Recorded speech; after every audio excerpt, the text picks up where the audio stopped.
하나님의 말씀 마가복음 6장 7절로 13절 말씀 되겠습니다. 하나님의 말씀 마가복음 6장 7절로 13절 말씀입니다. 봉독하겠습니다. 12제자를 부르사 둘씩 보내시며 더러운 귀신을 제어하는 권능을 주시고 명하시되 여행을 위하여 지팡이 외에는 양식이나 배낭이나 천대의 돈이나 아무것도 가지지 말며 신만 신고 두 벌 옷도 입지 말라 하시고 또 이르시되 어디서든지 누구의 집에 들어가거든 그곳을 떠나기까지 거기 유하라. 어느 곳에서든지 너희를 영접하지 아니하고 너희 말을 듣지도 아니하거든 거기서 나갈 때 팔날에 먼지를 털어버려 그들에게 증거를 삼으라 하시니 제자들이 나가서 회개하라 전파하고 많은 귀신을 쫓아내며 많은 병자에게 기름을 발라 고치더라. 아멘. 예수님께서 12제자를 선택하신 목적은 무엇입니까? 예수님과 3년 동안 함께 동행을 하기 위해서입니다. 또한 함께 전도하기 위해서입니다. 또한 귀신을 내쫓아내는 권세를 주시기 위함입니다. 십자가와 부활을 목격하기 위함입니다. 예수님께서 12제자에게 요구하신 것은 무엇입니까? 직접 촌과 마을에 두루 다니면서 함께 복음을 전하기를 원하셨습니다. 오늘 말씀에 예수님은 둘씩 파송을 하십니다. 한 사람만 보내시지 않고 둘씩 짝지어서 보내셨습니다. 이것이 최소 기본 단위 조직기입니다. 하나님의 일을 할 때 12명이 한꺼번에 몰려다니지 않았습니다. 두 사람이 한 조가 되어 다녔습니다. 조직이 강할 때 그만큼 효력이 나타납니다. 축구 경기를 보면 다 자기 역할이 있습니다. 조직력이 탄탄하면 승리합니다. 11명의 조직력이 강하면 승리합니다.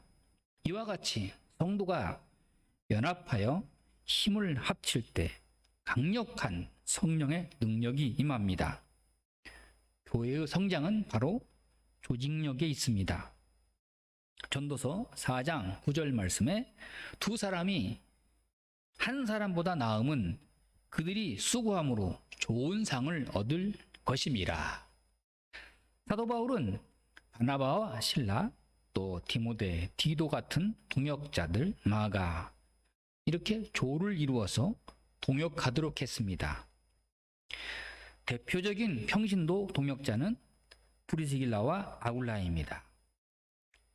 히브리서 10장 24절에서 25절 말씀에 서로 돌아봐 사랑과 선행을 격려하며 모이기를 피하는 어떤 사람들의 습관과 같이 하지 말고 오직 권하여 그날의 가까움을 볼수록 더욱 그리하자.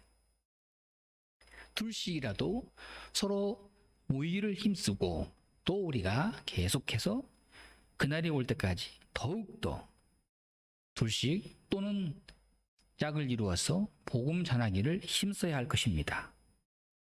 파송을 받은 12제자들은 예수님께로부터 부름을 받았습니다. 이것은 곧 사명을 받았다. 권세를 받은 것입니다. 즉 하나님의 능력으로 일하라고 사명을 부여받은 것입니다. 우리는 누구나 세상에 파송을 받은 사명을 부여받았습니다.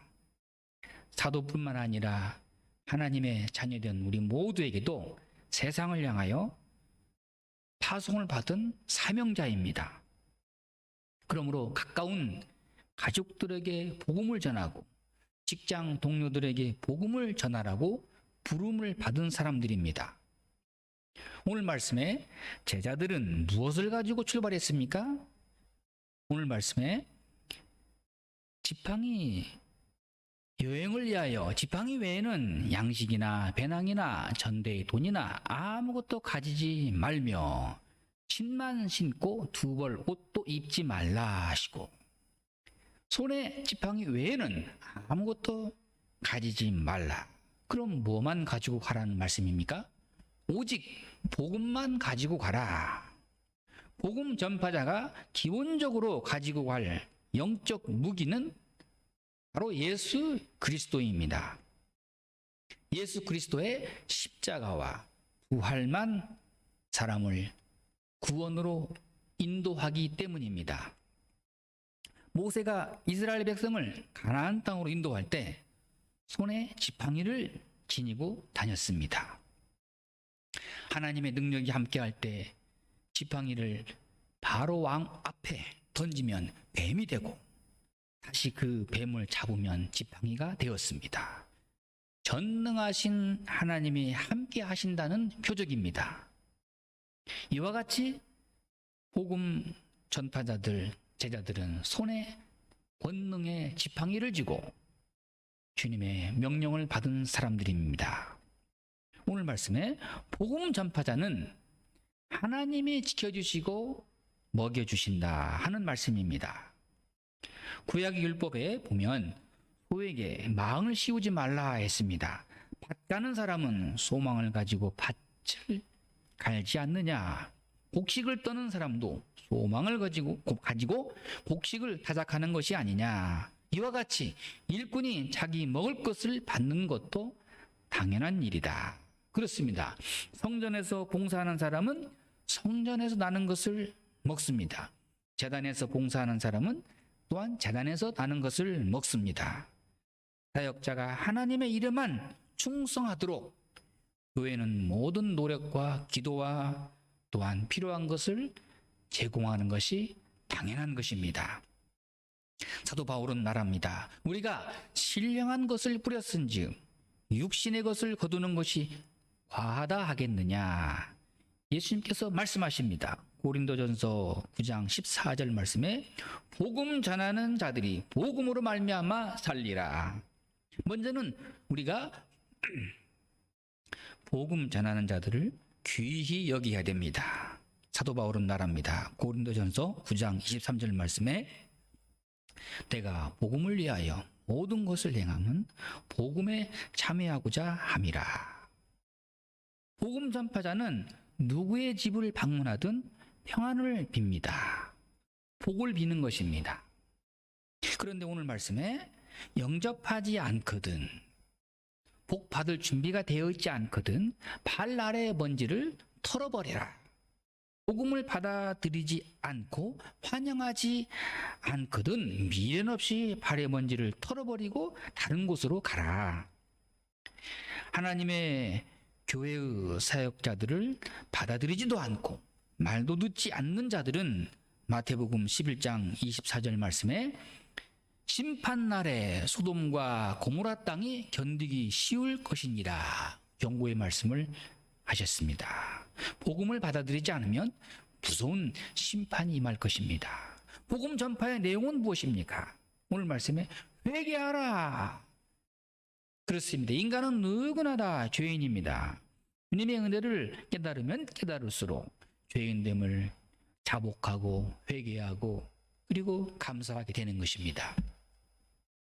전도자는 오늘 말씀에 오직 복음만 전파하라.